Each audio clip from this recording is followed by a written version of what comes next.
The night the desert wind howled through the canyons, a poor rancher faced a choice that would cost him everything or earn him something no man dared imagine. When an Apache girl was hunted down by men with blood in their eyes, he stood alone, rifle shaking in his hands, heart pounding like a war drum. By dawn, his body was broken, his breath shallow, his sacrifice nearly his last. And then, silence shattered by hoofbeats. The Apache chief himself appeared, not with vengeance, but with a cart heavy enough to groan beneath its burden of treasure payment for a courage no gold could truly measure. Don't forget to like this video and subscribe to the channel so you never miss a ride into the Old West. The desert night had a way of swallowing sound, yet on that particular evening it carried a voice of its own, a low, mournful howl that funneled through the jagged canyon walls like the wail of a restless spirit. Beneath that darkening sky, a poor rancher trudged home from the far edge of his grazing land, boots scuffing against dry stone, every step a reminder of his exhaustion. His shirt clung to his back with sweat, the fabric torn and faded from too many seasons under the punishing sun, and his hat once proud and stiff now sagged from weather and neglect. He was not a man of riches or renown, his cattle were few, his shack barely held against the desert storms, and his pantry offered little more than beans and bitter coffee. Yet he bore these burdens with a quiet endurance, the same kind of grit that kept so many nameless souls alive on the edge of the frontier. Still, this night felt different, weighted in a way he could not shake, as if the wind itself whispered of some unseen trial waiting beyond the bend of his narrow path. He paused at a ridge, staring across the open land where shadows stretched long and thin, watching the last sliver of sun sink behind red mesas. Loneliness gnawed at him in those moments, as it often did, for he had no family to greet him and no fire warm enough to soften the silence. What he had built with his own hands, and though it was never enough, it was his. Yet hunger tugged at his belly, a sharp reminder that his hard work yielded little reward, and even that meager reward was not guaranteed tomorrow. He lifted his canteen, took a swallow of lukewarm water, and listened again to the wind sweeping through the canyon. It carried grit against his face, stung his tired eyes, and seemed to whisper in some ancient tongue older than the land itself. He could not explain it, but he felt it in his bones. Something was coming, something larger than the life of one poor rancher who had scraped by on courage and stubbornness alone. His grip tightened on the rifle slung over his shoulder, not from fear of coyotes or thieves, but from a deeper instinct, one he could not name. The air smelled different too, tinged with dust and smoke far off, a faint warning that danger traveled in the night. The rancher pushed forward, boots crunching on gravel, his silhouette swallowed by the canyon's shadow.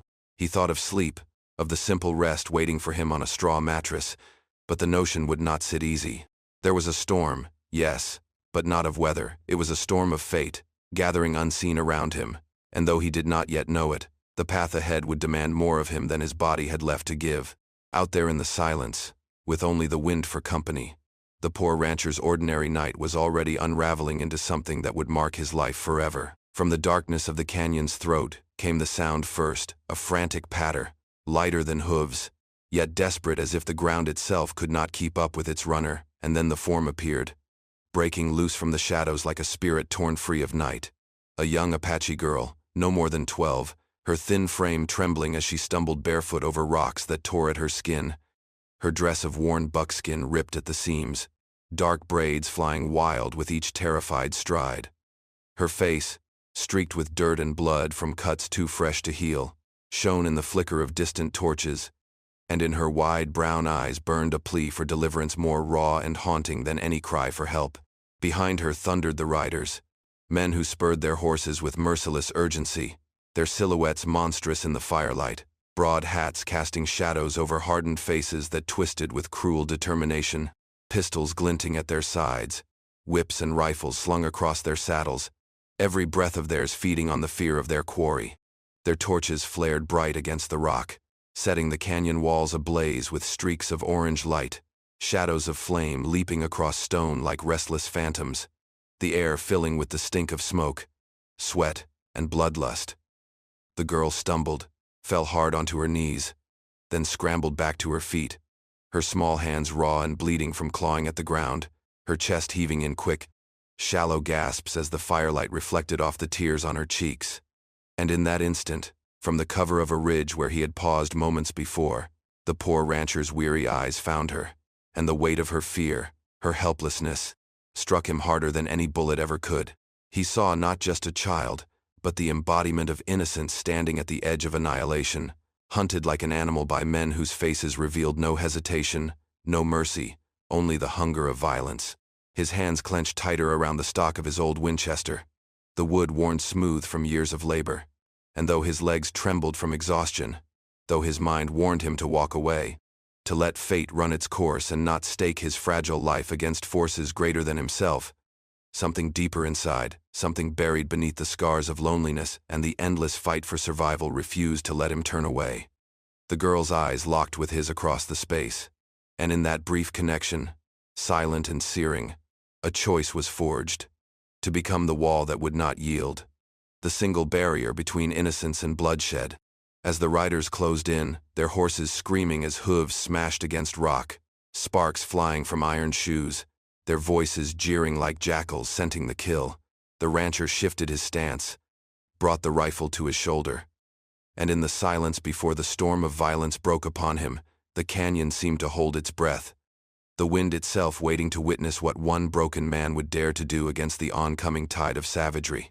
The rancher's breath came fast, his chest rising and falling as though his very heart sought to escape the cage of his ribs, the weight of decision pressing on him heavier than the rifle in his calloused hands.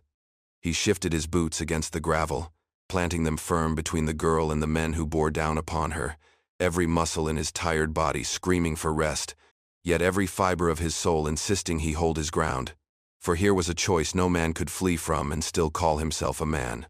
His rifle, old and scarred like himself, quivered in his grip, the barrel lifting toward the flickering torches that cut orange scars across the dark canyon. And though his eyes burned with the sting of sweat and grit, they held steady, locked not on the firelight but on the faces of those who would do harm to a child. The girl cowered behind him, her breath ragged, her small hand clutching the back of his frayed shirt, the touch so light it felt like a tether to something greater than his own life, a demand from innocence itself that he not falter. The riders slowed their charge, circling with the cruelty of wolves that had cornered prey, their horses stamping, nostrils flaring, the glow of their torches throwing cruel shapes across the canyon walls. One man, heavy-set with a scar splitting his cheek, leaned forward in the saddle and spat into the dust, his voice thick with contempt as he barked for the rancher to move aside, to stop standing in the way of what he claimed was justice. But the rancher said nothing. He had no words strong enough to battle the tide of hatred that filled the night air, only the resolve that lived in his silence, a silence that grew heavier, more defiant with each passing second. He thought of what little he had, his shack, his cattle, the brittle bones of a life spent bent against hardship, and knew that none of it mattered now, that the sum of his existence would be measured in this single moment. His thumb brushed the hammer of the Winchester, the metallic click loud in the hush that fell between wind gusts, and the riders shifted uneasily, for they recognized in that sound the promise of defiance. The girl's trembling grew, but still she did not let go, and her touch burned through the cloth into his skin, reminding him that this was not only about courage but about the fragile thread of humanity binding one soul to another. The canyon wind screamed again, a sound like the cry of 1,000 ghosts, and it seemed to carry away the rancher's fear, leaving behind only the raw edge of determination. He did not speak, but the set of his jaw, the steel in his gaze, the straightening of his back against impossible odds, all these declared what his lips did not. He would not move. He would not abandon the child. He would stand, even if standing meant falling for good. Hooves struck the canyon floor like war drums, their rhythm echoing through the narrow pass until the earth itself seemed to tremble, and with them came the roar of voices and the acrid flare of torchlight, the smell of gunpowder, sweat, and dust thickening the night air until it burned in the lungs. The rancher pressed himself against a jagged boulder, skin flayed raw where stone scraped his shoulder, his hands clutching the weathered stock of his Winchester so tightly the wood groaned, his breath ragged, his heart hammering not with fear but with the grim weight of resolve. He fired into the chaos, not as a practiced marksman but as a man who had stripped himself bare to desperation, each squeeze of the trigger a defiance hurled into the storm, each burst of muzzle fire both a shield for the girl behind him and a challenge to the death that surged toward them. Bullets shrieked through the night, slamming against stone, spitting shards into his skin, tearing cloth and flesh with their wicked speed, their echoes rolling like thunder up and down the gorge. And still he rose and braced, rolled and crouched, each movement a ragged rhythm between survival and collapse. His rifle kicked against his shoulder, the barrel growing hot enough to sear his palms, smoke curling from the chamber and stinging his eyes, but he clung to it like a drowning man to driftwood, forcing himself to fire again and again until the very air tasted of lead and ash. In the bursts of light he saw faces contorted with hate, riders jerking in their saddles as his rounds tore into them, horses rearing violently, eyes rolling white, some bolting into the dark with wounded men left scrambling in the dirt. Yet the rest pressed forward, circling like wolves around a wounded bull, their torches painting the canyon walls with wild, trembling shadows, shadows that made giants of boys hiding behind cruel bravado, men whose jeers wavered in the face of his unyielding stand. Blood seeped across his shirt, warm and sticky against his ribs, the copper tang filling his mouth where a blow had knocked loose a tooth. But there was no moment to reckon with pain, no breath to acknowledge the growing fire in his body. There was only the relentless task of staying upright, of holding the line long enough for the girl crouched behind him, her breath shallow and desperate, to survive the night.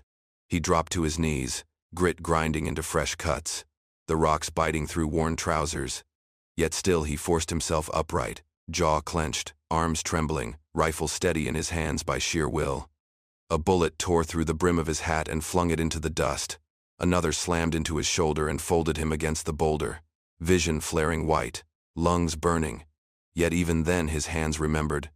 His arms found the familiar weight of aim, and his shots cracked out again into the night, each one landing close enough to slow his pursuers, to carve hesitation into their charge, to make them reckon with the cost of facing a man who owned nothing, but fought as though the canyon itself were his birthright.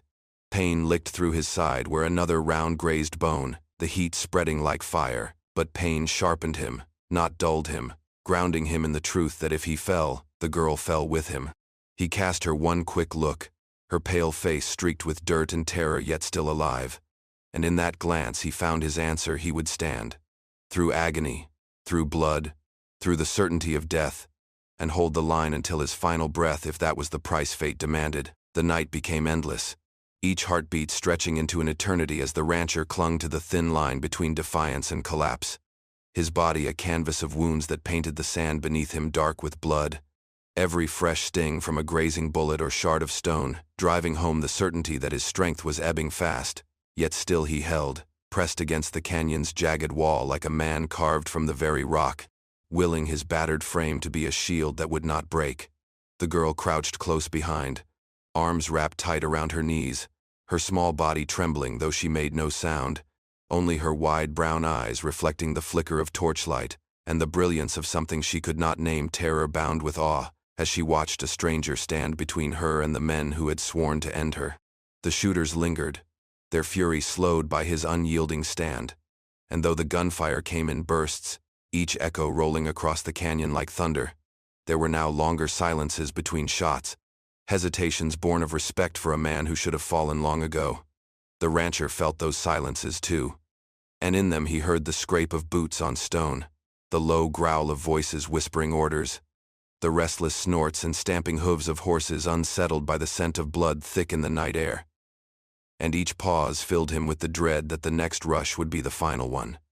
His arms shook with fatigue, his vision blurred from sweat and blood dripping into his eyes, and still he lifted the rifle, firing into the dark whenever a shadow shifted too close, the recoil rattling through bones that screamed with protest.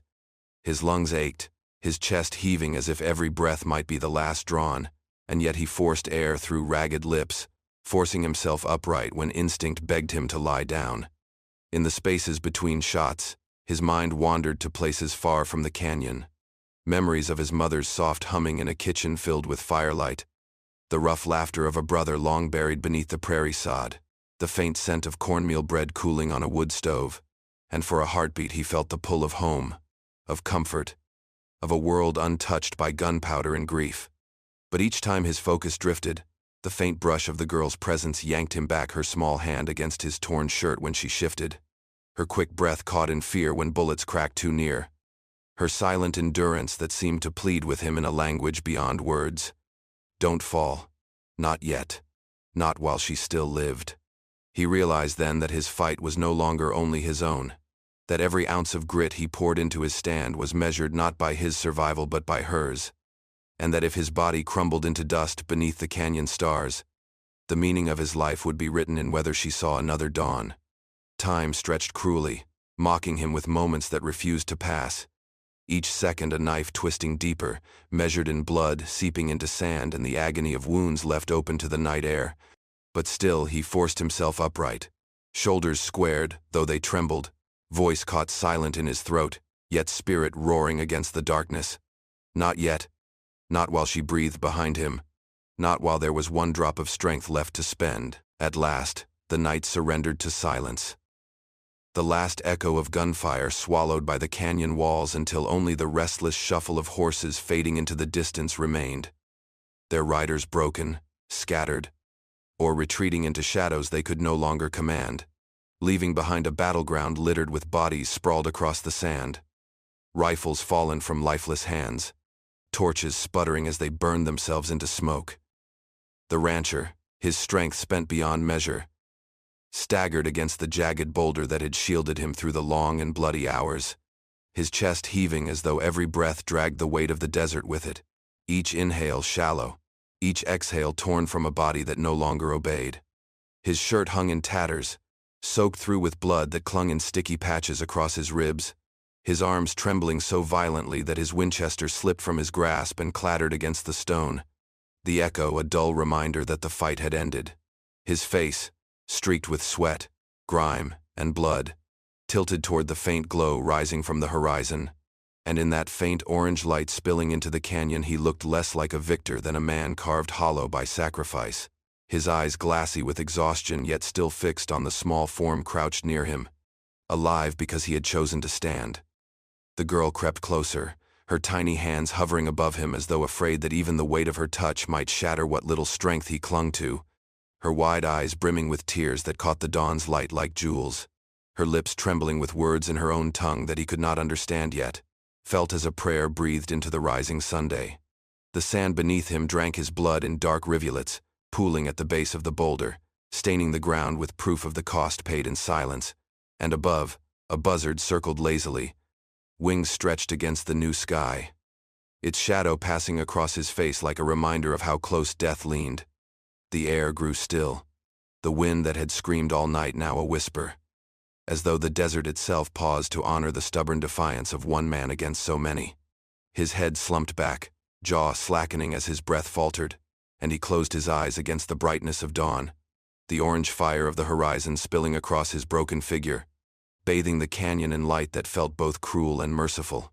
For a moment, he allowed himself to believe he had done enough, that the girl's survival was the final line in the story of his life, and though pain clawed at every nerve, though his body sagged like a crumbling wall, there was a strange peace in knowing he had not moved, had not yielded, had not abandoned her. As the sun climbed higher, turning the canyon walls gold, the rancher's stillness became profound, a silence heavy as scripture, the air thick with the echo of his stand, his breath shallow, fragile, yet stubbornly present, clinging to life though death hovered only a whisper away. Buzzards circled overhead in slow, deliberate arcs, their black wings etched against the pale morning sky, patient heralds of death waiting for the moment when life would finally slip from the broken figure sprawled beneath them. And the rancher could feel their shadow pass over his face as though the desert itself had already chosen to claim him.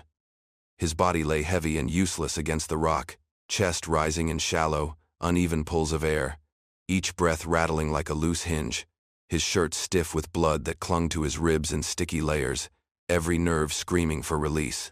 Beside him, the Apache girl knelt in the dust, tears streaking her dirt-smeared cheeks, her small hands trembling as she pressed one against his chest, desperate to feel the stubborn rhythm of a heartbeat that grew weaker with every moment. Her voice quivered as she whispered words in her native tongue, soft syllables that carried the weight of prayer and promise, a plea to spirits older than the canyon walls, a desperate bargaining for the man who had chosen to stand where no one else would. The sound of her voice reached him through the fog, clouding his mind, pulling at him when the darkness called with the lure of release, tempting him with an end to pain, to hunger, to the weary grind of a life that had offered little but hardship and solitude. His thoughts drifted in fragments, memories bleeding into one another, the warmth of a home long gone, the laughter of a brother lost to fever, the feel of rain after a long drought, the smell of horses and dust that had been his only companions, and through it all ran the question of whether his story had already been written, whether this canyon, this dawn, this sacrifice was the final page. The temptation was strong, a deep ache that begged him to let go, to let his body sink into the earth and his spirit scatter on the wind with no more fight left to give. Yet the small hand on his chest burned through the fog, an anchor to the present, to the fragile life behind him that depended on his refusal to yield. He could feel her tears dampen his shirt where she leaned close, hear the tremor in her whispered words, and though he could not understand them, their meaning was as clear as the sunlight creeping higher over the horizon. Do not leave, not yet, not now. With effort that felt like lifting mountains, his fingers twitched, a faint stir against the dust, a signal that somewhere beneath the ruin of his body a will still flickered, fragile but alive. His mind teetered between the abyss and resolve, caught in that narrow space where surrender would be easier but endurance was demanded. And as the buzzards wheeled above and the desert watched in silence, the rancher clung to the last thread of stubbornness woven through his soul, choosing again and again, with every faltering heartbeat, to hold on a moment longer, if only to give the child hope enough to believe in another dawn. At first it was only a murmur in the earth, a faint tremor beneath the sand that could have been nothing more than the restless stir of wind through the canyon. But soon it grew, deepened, and rolled like thunder across the morning as hoofbeats drummed their way into being, a steady, growing rhythm that made the buzzards scatter and the girl's head snap up in sudden fear. Her wide eyes turned east where the ridge cut black against the new sun, and there, cresting the rise, came a line of riders, their silhouettes framed in gold, dust curling around them like smoke rising from a sacred fire. The rancher, half conscious against the boulder, stirred at the sound, his fading awareness clawing back into his chest with a jolt of dread. For he knew that if more men had come to finish what the night had begun, his strength was already spent, and there was nothing left with which to stand. The riders descended slowly, not with the recklessness of marauders but with the precision of warriors, their horses sure-footed and proud, each man straight in the saddle, weapons at their sides, eyes watchful as hawks. At their head rode the chief, tall and commanding, his braids threaded with beads and silver, his face lined not by age alone but by wisdom and grief etched deep into every furrow, his gaze cutting across the canyon as though he could see the whole story in a single glance, the bodies cooling in the sand, the smoke rising in thin trails from spent rifles, the girl crouched with tears drying on her cheeks, and the rancher crumpled against the stone, breathing shallow, torn open by his stand. The girl rose on unsteady feet and called out in her tongue, her voice breaking with relief and terror both, and at her cry the column of warriors slowed, their horses pawing at the ground, their expressions unreadable as their eyes flicked from child to dying man. Silence fell heavy over the canyon, thicker than the gun smoke still lingering in the air. And in that silence lived a question that pressed on the rancher's heart. Had he protected the girl only to see her return to fury, to vengeance, to a justice that might strip away the fragile hope bought with blood? The chief urged his horse forward, hooves sending up small bursts of dust with each step, and when he stopped before the rancher, he did not speak. He only dismounted with the deliberate grace of one who understood the weight of moments such as this, his shadow long against the morning light, his eyes locked not with the girl but with the man who had nearly given his life for her. The rancher tried to lift his head, his lips parting though no words came, his strength scattered, his fate balanced on the blade of silence, and in that suspended breath the desert itself seemed to wait, as if even the wind knew that what followed could be salvation, or the final stroke of vengeance. The silence stretched so taut it seemed the canyon itself might split under its weight, the girl clutching her breath, the rancher drifting on the edge of awareness, and the warriors holding steady in the dust, eyes hard, hands resting near their weapons, until at last the Apache chief lifted his hand in a gesture that was neither threat nor condemnation, but something deeper, something carved from tradition and judgment. A sharp whistle cut the morning stillness, and from behind the column of riders came the low groan of wooden wheels grinding against stone. a cart pulled by two sturdy ponies rolling forward with a slow, deliberate pace. Its sides were rough-hewn, scarred from journeys across desert and plain, yet the burden it carried made the very air seem to hum. Heavy chests of silver, turquoise inlaid with patterns of sky and river, and gold beaten into shapes that glimmered in the sunlight, their brilliance almost blinding against the raw red walls of the canyon. The girl gasped and covered her mouth, tears spilling anew, but this time not in fear, for what came forward was not the promise of vengeance but the weight of gratitude made visible. A treasure not meant as repayment for a life saved. No gold could balance that scale, but as a living symbol of honor, and of recognition that the poor rancher's courage had transcended the bloody cycle that had claimed too many lives. The chief stepped closer, his boots silent in the dust, his eyes fixed on the broken man slumped against the boulder, and though no words passed his lips, the weight of his gaze was heavier than any speech, carrying both grief for the cost paid and reverence for the choice made. The rancher, barely conscious, stirred at the sound of the wheels creaking closer, his head rolling weakly as he tried to understand what unfolded before him. He saw only flashes, the gleam of silver, the blue fire of turquoise, the flicker of gold catching the dawn, and through the haze of pain he understood dimly that this was not the spoils of conquest but the rarest kind of gift. Honor from a people who measured worth not in coin but in sacrifice. Around them, the warriors dismounted, standing solemn as the cart settled into place, their faces set with the gravity of ritual, their weapons lowered in silent acknowledgement that blood would not be answered with blood today. The chief bent then, kneeling beside the rancher, his weathered hand resting lightly on the man's shoulder, not to test his wounds but to convey something wordless, a communion of respect that passed between them without the need for shared language. The girl pressed closer, clutching the rancher's arm, her tear-streaked face turned toward the chief in wonder, as if unable to fathom that such wealth could move not as plunder but as tribute. The sun rose higher, casting the treasure in fierce light, and the canyon seemed to glow with it, the air alive with the knowledge that this moment would be spoken of not as a transaction but as a testament, that courage had defied death, and honor had answered with a gift no gold could truly measure. The rancher drifted in and out of consciousness, his mind caught between the blinding pull of pain and the gentle temptation of release, the sounds of the canyon blending into a blur of hoofbeats, murmurs, and the creak of treasure-laden wheels settling into the earth, until a presence grounded him solid, unshakable, and filled with a gravity that could not be mistaken. The Apache chief knelt beside him, his tall frame folding with the deliberate care of one honoring both the living and the dying. And though no words passed between them, the look he gave carried more weight than any speech could hold. A gaze steeped in profound respect for a man who had nothing yet gave everything. Their eyes locked, the weathered brown of the chief's lined face reflecting into the dimming gray of the rancher's, and in that silence an understanding was forged, that what had been done here was more than battle, more than survival, more even than defiance. It was a testament to the possibility of two worlds colliding without hatred claiming the final word. The girl, still trembling from the long night, clutched the rancher's bloodied hand in both of hers, her small fingers tight as if to tether him to the earth, her tears streaking his dust-stained skin, and in her grip was both desperation and gratitude, the kind of bond that could never be broken by distance, language, or time. The barren desert, once nothing but dust and danger, now pulsed with meaning, alive in a way it had never been, the rising sun gilding the canyon walls in fiery hues that seemed to consecrate the ground as sacred. Around them, the Apache warriors stood solemn, their weapons lowered, their faces marked with the recognition that what they witnessed was not only the survival of a child or the defiance of one man, but the rarest act of all, the willingness to sacrifice for a life not his own.